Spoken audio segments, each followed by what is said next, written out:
Six Nations 2024, folks. Round number 1. Game 2. Italy hosting England from Rome. Newly coached Italian side with Kieran Crowley having not had his contract renewed at the end of the 2023 season. Gonzalo Quesada takes over. I, for one, hope he can take Italy to another level. I have faith in him. From what I've seen him doing with the Juarez a few years ago, he certainly had a good kind of positive impact with the Juarez, but international rugby is a big old step up, especially when you consider the Italians' record in the Six Nations over many, many years has been one of a kind of difficult time. England, Steve Borthwick's second campaign in charge. He'll be looking to get, I guess, a better campaign than he did when he had very short notice to kind of step in and take England in charge for the last World Cup, last Six Nations. I still feel like a lot of England fans aren't really that supportive of old Steve. They don't know if he's adaptable enough to get the best out of the side, but the record at the World Cup, I think, speaks to a bit of positive optimism, maybe. But yeah, we'll see how both these sides go. We'll go through some squads and stats, recent history predictions, and you guys can let us know your thoughts. So the Italians have picked a side which is, I guess, a little bit of a change-up, but still pretty familiar in some positions. And you got some guys returning who missed out on the World Cup. So Fischetti, Lucchesi, and Ceccarelli, that is the front row. Lucchesi missed out on the World Cup with an injury, which is a pity because I think he was the best choice hooker for Italy going into that campaign. But he's back. That's a bit of great news. I rate Fischetti as one of the better kind of scrummaging loose head props in World Rugby. So fingers crossed he can do the same here with the Italians. Cannone and Ruzza, that's the same second row that played in their last game way back in their final pool stage game against the French. So that's kind of one area of stability. If you guys know this channel, you know I love Federico Ruzza's stats. He is a stats dream. He does a bit of everything which you might not expect a second row to do, plus the core stuff as well. So I think he's an underrated player personally, but I'm a stats guy, so make it that what you will.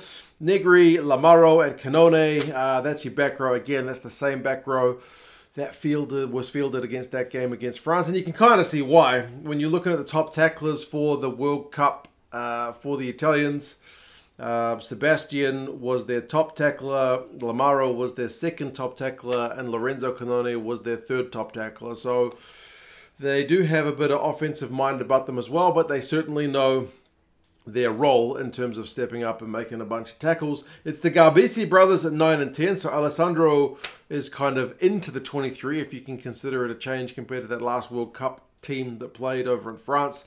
And then Garbisi switches, that's Paolo Garbisi, their brothers. Mark, you need to use their first names. He moves in from 12 back to what we would consider, I guess, a more familiar 10. Coach Quesada did talk about him maybe not having, some of the guys maybe not having enough game time recently with their clubs, but it looks like Paolo, at least on this first selection, is Gonzalo Quesada's first choice at 10. But also, they've got another 10 in the side with Tommaso Allan moving to fullback. We saw Kieran Crowley do a little bit with that with Tommaso Allan as well. I am going to be interested to see how much Italy kick, especially with that 10-15 combo, because Italy didn't kick that much under Crowley in the scheme of things, but we'll get to some stats in a minute. Menoncello is another guy who missed out on the World Cup. Really heartbreaking for him because he's one of their form players going into that tournament, but he got injured right beforehand. He's back and he's at 12, so that's a good bit of news if you're an Italian fan. Brex has been a mainstay of that number 13 jersey for Italy, and that doesn't change with the new coach. And he was like 4 clean breaks in the tournament, which I think was second for Italy back at the World Cup, behind only Monty, Ioane. So that's surprising because Brex doesn't strike me as like the fastest midfielder, but if he's getting himself into space, it means the Italian build-up player is doing something right. Capuozzo moves to 14. I'm curious to see how many different versions of his name we get from the English-speaking commentators. You can guarantee there'll be at least one Capuozzo and potentially one Capuozzo, but I think it's Capuozzo. He is there. He's on the right wing, so he shifts from fullback where he plays a fair bit of his rugby too, but he is certainly a pretty excitement machine player. Great pace, great footwork. And then Monty Ioane on the other wing. It's a pretty bloody good wing duo. Ioane at the World Cup for Italy had their most carries, their most clean breaks, their most offloads. So he is a proper bit of X-Factor player. And it's interesting, and maybe speaks to the way of Crowley's style. A lot of the top carriers for Italy at the World Cup were backs. Ioane was 1, Capuozzo was 2, Paolo Garbisi was 3. A lot of teams have a forward, a loose forward, as one of their highest carriers. It's not just necessarily back as their kind of top carriers. I think Lorenzo Cannone was up there as well from the loose, but yeah, certainly they like to get the ball out to those kind of X-Factor players to try and make that bit of difference. Bench-wise, Nicotera, Spagnolo, and Zilocchi is the front row replacement. So Spagnolo is a debutant if he comes on. Interestingly, he's got some pretty good numbers at the breakdown at URC level anyway for Benetton. 7 turnovers, 1. Often from the bench, so England will have to watch him if he gets over the ball. Zambonin also there alongside Lucchesi plus Zuliani, so it's just the 2 backs, Vani and Pani. That rhymes. That covers the 22 and 23 jumpers, so 6-2 split, maybe looking for a bit more oomph up front. Zuliani, I feel like, is unlucky to be behind Lamaro as captain, because Zuliani is a good player. He's proven that he can get himself in space, got a bit of gas for a loose forward. Great tackler, great turnovers, but he's behind the captain. So it's just one of those ones where you play in the same position in the captain, you kind of get relegated to that super sub role. But yeah, that's the Italian squad. It's return of a few guys, like I mentioned, a couple of kickers in the 10 and 15 jerseys, and a little bit of a change up. So we'll see how they go. For England, they have got 5 debutants potentially in the squad if they all come on. Steve Borthwick is not a guy who feels obliged to always use his subs, or he sometimes gives them 2 minutes, 5 minutes at the end. So whether or not a lot of these subs, because the majority of them are on the bench, 3 of the 5, get much game time kind of remains to be seen. It may depend on the scoreline. If England kind of blow out to an early lead, maybe you see the introduction of some of the less experienced guys early, but yeah, we'll have to wait and see. Interesting front row with Marla, George, and Stewart. I probably would have put money on Genji being the starting loose here, but it is Marla this week. I haven't seen an interview with Steve Borthwick, but I wouldn't be surprised if he's doing it for kind of scrummaging reasons, because we know Genji is phenomenal around the park, but Joe Marla is a bloody good scrummager. So, yep, he's there at loose head alongside Jamie George as captain, Will Stewart as the tight head. So that's a kind of familiar tone from the World Cup. The last game they played was that 3rd place game, so George was on the bench for that one. Usually he would be starting, and Stewart started that game too. Itoje and Chesum, so like the Italians, they play their same kind of familiar locking duo from the World Cup. Roots, Underhill, and Ben Earl is certainly a bit of a change-up. Ethan Roots is one of the starting debutants on the blind side. He's a real work rate guy as well. Like if you look at his stats, averaging, I think, 10 carries a game, 10 tackles a game. So busy. Not a dull moment with that guy. Some guys have great offensive stats, poor defensive stats, or vice versa. Ethan Roots does a bit of everything. So I'm assuming Steve Borthwick will be looking to see a lot of work out of him. Sam Underhill, big hard hitting 7. That's a great guy to have there. And Ben Earl was, I think, I mean, you could argue George Ford for that game against Argentina, but Ben Earl, for me, was the standout player from that English World Cup campaign. He was their top carrier, their top tackler, their top clean breaks guy. He was phenomenal. So if he can continue any kind of that form from number 8, England will be in a good place. Alex Mitchell has overcome any kind of potential injury woes to start at 9, along George Ford, who is at 10. Remember, with Marcus Smith being injured and Owen Farrell opting not to play in this year's Six Nations, it's maybe a bit of an easier choice for Steve Borthwick. I didn't see him just chucking Finn Smith straight into the driver's seat, so George Ford, I think, was a pretty obvious pick. And yeah, what a guy to have.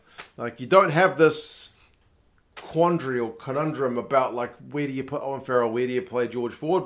There's no Farrell, so just chuck him forward at 10, simple as. Dingwall and Slade is a kind of return for Henry Slade, and a finally getting a cap for Fraser Dingwall. He's been in the English squad a couple of times, I think, but never managed to get himself a cap.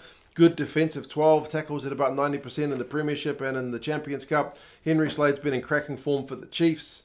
So, yeah, I feel like that's a good mix, and it's a bit of picking on form, which is pleasing. Then Elliot Daly, Tommy Freeman on the wings. So Tommy Freeman's been in phenomenal form. I looked up his numbers, 17 clean breaks in 14 games for the Saints this year, or this season. That's phenomenal. Real danger man. And then Elliot Daly with that big boot of his on the left wing. Freddie Stewart moves from being a winger back to being his more kind of traditional fullback in this one. I will be interested to see if they send him chasing a bunch of high balls to potentially compete with the likes of Tommy, Allan, and Ange Capuozzo, who aren't the biggest guys. And then Monty, Ioane, I'm not sure is the kind of most renowned high ball guy as much as Freddie Stewart is. So wouldn't surprise me to see England throwing a few bombs Italy's way in that regard. Bench-wise, Theo Dan, hope he gets more than 5 minutes. Steve Borthwick's kind of been guilty, I think, personally, of wasting him a little bit by only giving him really token minutes at the end of games. I know George is the captain. It's probably going to play the vast majority, but I hope he gets more than just 5. Genge and Dan Cole are the 2 prop replacements, so Genge is certainly an impact guy to bring on in terms of around the park stuff. Alex Coles, Chandler Cunningham South are the 19 and 20 jumpers, so 3 backs on the bench for England, so a more traditional 5-3 split. Cunningham South is one of your other debutants if he gets on. Good tackling machine. Hasn't had, I wouldn't say he's a regular starter for his club, but he certainly, will bring some energy off the bench. Danny Kerr, a bit of experience, and the less so Finn Smith. He'll be one of the other debutants to get a go, only 21 years old. If he comes on, and then Manny Fei Waboso being in barnstorming form for Exeter. 9 clean breaks, 27 defenders beaten, 5 tries in 11 games for his club this season.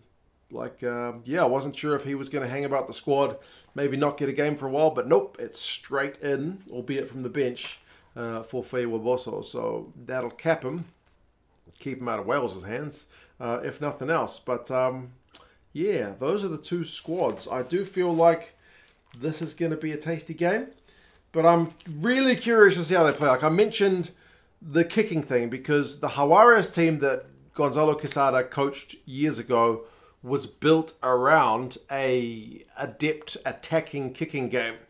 Whereas Kieran Crowley's Italy side only kicked 19 times per game. Most sides well into the 20s for how many kicks they put in per game.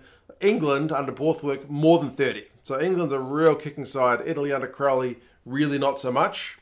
As I mentioned, they like getting the ball to the guys like Capuozzo and Ioane to have those big carries. But Quesada, I haven't watched him in the top 14 admittedly, week in, week out, but his Juarez side kicked, and he's picked Allan and Garbisi as his 10 and 15, so 15 and 10. So I expect to see the kicking numbers up a fair bit more. But I mean, credit to Crowley. His side, they would beat 23, 24 defenders beating the game more than England. England 20. It was that kind of cutting edge X-factor attacking play which England lacked a little bit last year under Borthwick. They had the territorial stuff down pat. Like in England, 55% plus territory per game. You'll probably get that if you kick it 30-odd times effectively. So, yeah, whether England can up their kind of attacking game. They've picked guys who I think can do that job. That's a big question. And will Italy get a bit more territory out of these guys, having picked the guys they've picked? That's also, I think, going to be one of the big questions for this game. In that last game they played in 2023, England scored about 3 maul tries. I think England scored 5, 3 of them maul tries. So certainly that's going to be an area where Italy's forward pack will have to really front up. And England didn't score a lot of tries under Borthwick last year, averaging kind of 2.5 a game. Like Scotland was 4 or something. A lot of tries, 4 tries plus per game. England, not that many. But, I mean, they still generated more clean breaks than they conceded, so that's a positive. Their discipline was pretty good. England, better than Italy's for sure, like less than 10 penalties conceded a game, whereas the Italians are certainly more than 10.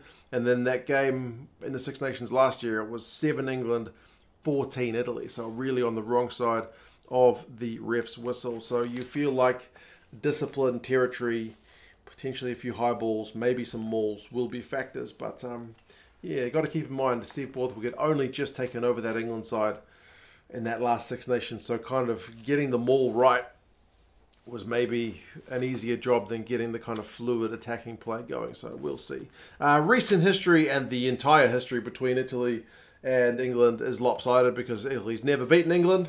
So of the last 5, it's 5-0 to England, and it's an average score of 35-7. So England tend to be pretty comfortable winners over the Italians. The last game was 31-14 in the last Six Nations. The last game in Rome was 33-0. So, yeah, it's been a while since the Italians have really, been able to give this English side, or any English side, you know, much of a scare. I think the closest game here is that 31-14 on the last 5. So it's tended to be pretty one-way traffic. But like I said, new coach, new team for the Italians, so it is a fresh start for them. It is on a Stadio Olimpico in Rome. It's a Saturday game. It's an afternoon kickoff in Italy, so 3:15 local time in Italy. So I think it's an hour back for you guys in the GMT area, 2:15. It's 3:15 in the morning for me here in New Zealand, which is less than ideal. But in all likelihood, I will get up to watch this one live because I don't want to be spoiled, and that's the only way to kind of guarantee it. Fellow Kiwi Paul Williams is the referee for this one. Fingers crossed he has a good game and we don't get any cards and everything kind of stays all hunky-dory in that regard. Predictions-wise, England are favourites, unsurprisingly. They are 15-point favourites with the bookies and 7-point favourites with the Rugby Forecast algorithm. So not that kind of heavily favoured if you consider that the average score across the last 5 games is a 28-point deficit. With the Italians being so far behind, yeah, England are not predicted to go out and really wallop them. But maybe that speaks to, you know, the kind of not prolific try-scoring record England had last year. But we'll kind of have to wait and see. If you want England Rugby gear, check out England Rugby Store. They're an affiliate of this channel. All the New England Rugby gear. They've probably still got some specials on from gear from last year. So check that out. There'll be a link down in the description to England Rugby Store. But yes, you guys let us know your thoughts. Can you see the number 11 in the world Italians causing an upset against World Cup semi-finalists and third place getters England? Or do you think it's going to be kind of usual service where England run away with it pretty comfortably? Also, Super Brew Paul, if you know your predictions, there'll be a link down to that game down in the description as well. Ideally, you want to get in before the first round, otherwise you'll fall too far behind to catch up. But yeah, you guys listen to your thoughts, and talk to you guys again soon. See you later.